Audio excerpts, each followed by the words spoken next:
Hello and welcome into the NJCAA Network. I'm Zach McKinstry, and today we unveil the 20 teams heading to Oxford, Alabama from May 20th to 25th for our 2024 NJCAA Division I Softball World Series.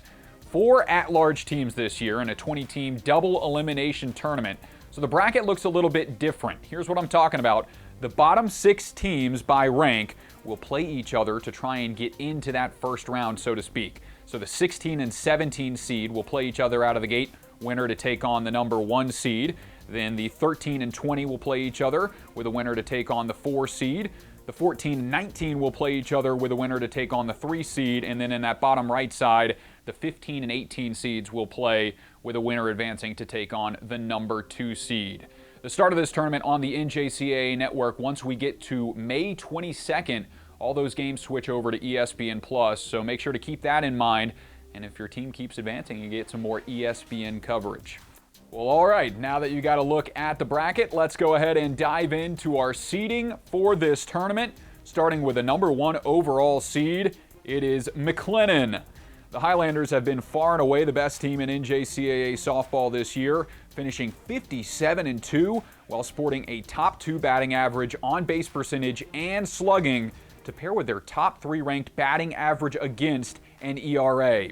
It's their first tournament since the runner-up finish in 2022, but could this be the year for MCC? They will play the winner of the 16 and 17 seeds, starting with a 16 seed, Lakeland. The Lakers closed out the season with 16 straight wins, cruising through the Region 24 tournament to make the Division I World Series for the 5th time in team history. Lakeland has some talent at the plate this year, but in the circle, the Lakers have really shined, with Tinley Beecham leading the country with her 0.67 ERA. They'll play the 17 seed, Iowa Western. For the first time in over a decade, Iowa Western is back in the national tournament after sweeping a 44-win Crowder team in the Midwest District title. The job second-year head coach Heidi Jordan has done has been incredible, turning a 23-18 season last year into a 38-win season with a region title, a district title, and now a national championship berth.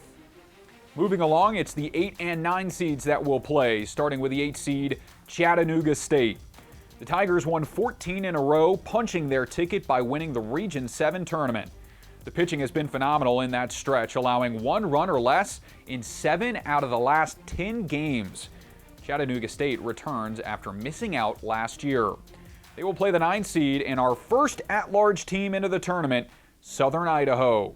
The Golden Eagles are our first at-large team. They were ranked 6th in the latest poll before falling to a talented Salt Lake team in the Region 18 championship.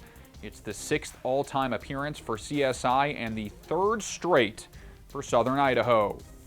Beneath them, the number 5 seed and another at-large bid, the Temple Leopards.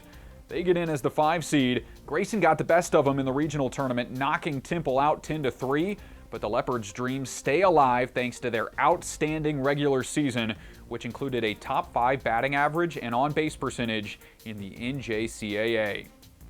They'll play the number 12 seed, San Jacinto. San Jac had to navigate one of the toughest region tournaments in Division I, finishing runner-up after taking down number 18 Bossier Parish and number 14 Trinity Valley and claiming the Mid-South District B seed. Sophomore Ariana Wright's 500 batting average is 12th best in the country, and the Ravens hope that she can stay hot in Alabama.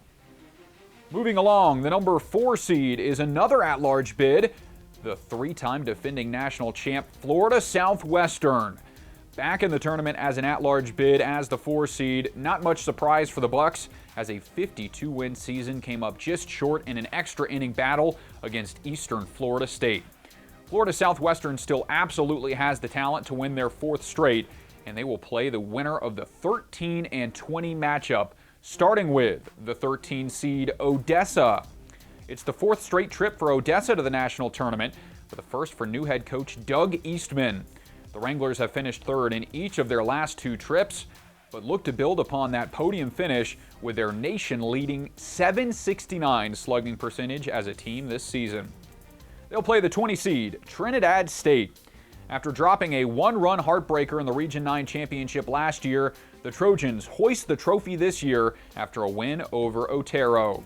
Trinidad State has belted 116 homers this year, the third most in the NJCAA. Moving right along, we'll go to the 3 seed, Northwest Florida State. A 7-run fourth inning paced the Raiders to a 9-2 victory in the South Atlantic District B Championship, clinching the second straight trip to the Division I Softball World Series after finishing runner-up last year. Northwest Florida State has only lost 4 games this season and has a talented core group of players with tournament experience. They'll play the winner of the 14 and 19, starting with the 14 seed, Pima. It's the first appearance for the Aztecs in this tournament in 11 years when they finished third back in 2013. Pima had to rally from behind to win all 3 of their games at the Region 1 tournament, using a 5-run 6th inning to beat Arizona Western, walking off Central Arizona, and then coming back in the championship game against Eastern Arizona. A lot of fight in this Pima squad as they get the 14 seed. The 19 seed team is Abraham Baldwin. First-year head coach Mike Reed has his squad heading to Oxford after a 34-16 season. The Phillies returned to Nationals as the 19 seed for the first time since 2019. The 6th seed is Salt Lake. The Bruins had to rally from behind to take down the College of Southern Idaho in the Region 18 semifinals, but handled the Golden Eagles with much less stress in the championship game, putting up 20 runs and making this tournament for the first time since 2019.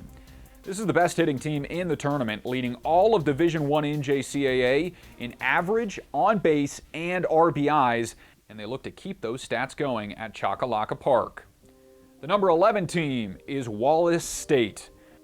The Lions will get the shortest travel of any of the 20 teams in the tournament, traveling 90 minutes from Hanceville to Oxford after winning the ACCC championship. Wallace State has 3 players with double-digit homers and 68 as a team. They'll look for the long ball as the 11 seed. We move to the 7 seed. It is Galveston. After a 16-year hiatus, Galveston returned to the national tournament for the second time in 2018, and 6 years later, they are back for the 3rd time in school history. The Whitecaps allowed only 2 runs on their journey through the Region 14 tournament and are red hot heading into the tournament. It's time to unveil our final at-large selection in the D1 NJCAA Softball World Series. It is the 10 seed, Walters State. The Senators lost a pair of home games to Volunteer State and Dyersburg State in the Appalachian District Tournament last week, but their season continues as they sneak into the final spot. This is a top 10 pitching staff sporting a 2.09 ERA, a 217 batting average against, while picking up 16 shutouts this season. Final area of the bracket starting with the 2 seed, Indian River State. The River might be the most battle-tested team in this tournament. Here's the region tournament schedule they faced and beat to punch their ticket based on the last poll. A 3-1 win over number 20 Santa Fe, a 9-6 win over number 3 Florida Southwestern, and a 5-0 state championship victory over number 2 Northwest Florida State. The Speedy Pioneers have the 2nd most stolen bags on the season, and I'm sure they'll be running in Oxford. The 15 seed is Hutchinson. It's been a long time coming for the Blue Dragons, who claimed the Region 6 softball title for the first time in 37 years to add to their record-breaking 46-win season and earn them a spot in this tournament. Now, this isn't just a feel-good story for Hutch. This team can rake. Their .417 batting average is 3rd best in the NJCAA, and they are ready to make a splash in Oxford next week. Final team in this tournament is the 18 seed Connors State.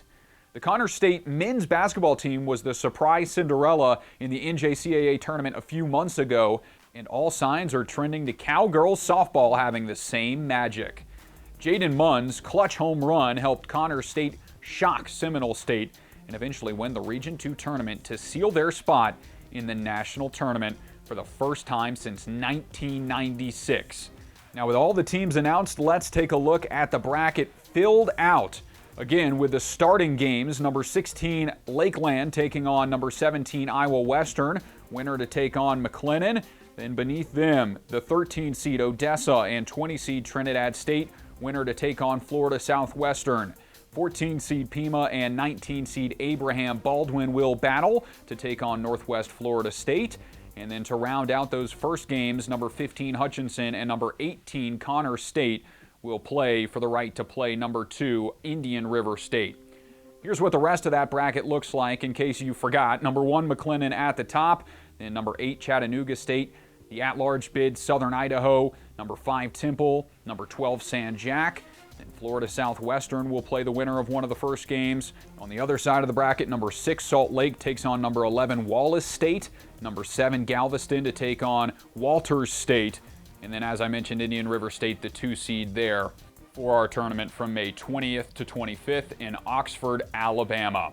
A lot of excitement on the way on the NJCAA Network and on ESPN+. Make sure to tune into those games, and congratulations to all those teams that made it in here today. Thanks for tuning in on the NJCAA Network, and we will see you in Alabama.